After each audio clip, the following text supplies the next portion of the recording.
सध्या बिहारमधल्या पटना येथील एका सरांची चर्चा सोशल मीडियावर मोठ्या प्रमाणावर पाहायला मिळते। कारण या सरांनी म्हणे नागरिकांना अल्प दरातील सेवा सुविधा देणारे एक रुग्णालय सुरू केलंय। ज्या रुग्णालयामध्ये 7 रुपयांमध्ये रक्त तपासणी, 25 रुपयांमध्ये ईसीजी, 35 ते 50 रुपयांदरम्यान एक्सरे आणि डायलिसिस सारख्या सेवा सुविधा नागरिकांना पुरवण्यात येतात। आणि त्यांच्या या कामाची दखल घेत देशातल्या सर्वोच्च असणाऱ्या संसदेत देखील त्यांच्या कामाचा उल्लेख झाला। पण तुम्हाला माहितीये का, या सगळ्या सेवा सुविधांसह प्रत्येक आजारांवर प्रत्येक उपचार औषधांसहित एकही रुपया खर्च न करता, कसलाही अल्प दर नाही, कसलाही माफक दर नाही, पूर्णपणे 0 रुपयात देणारी आरोग्य व्यवस्था गेल्या कित्येक वर्षांपासून आपल्या महाराष्ट्रातला एक मराठी माणूस त्यानं उभं केलेल्या 3 मोफत खासगी रुग्णालयाच्या माध्यमातून करतोय।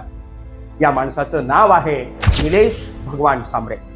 त्याने उभे केलेले हे 3 हॉस्पिटल, त्यापैकी एक पालघर जिल्ह्यामधल्या जडपुली येथे, ठाणे जिल्ह्यामधल्या आसनगाव शहापूर येथे आणि रत्नागिरी जिल्ह्यातल्या रत्नागिरी शहरात।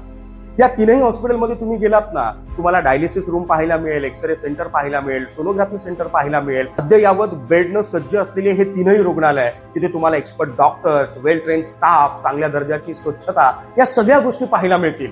पण या 3ही हॉस्पिटलमध्ये कॅश काउंटर अथवा बिल काउंटर नाही। मग विचार करा ना, माफक आणि अल्प दरात उभं राहिलेल्या रुग्णालयाची चर्चा देश पातळीवर होते, पण गेल्या कित्येक वर्षांपासून आपल्या खिशातले पैसे खर्च करून नागरिकांना 0 रुपयांमध्ये उभी केलेली आरोग्य व्यवस्था त्या निलेश सांबरे नावाच्या माणसानं निर्माण केली आहे। त्या माणसाची चर्चा करण्यात आपण कमी पडलोय का?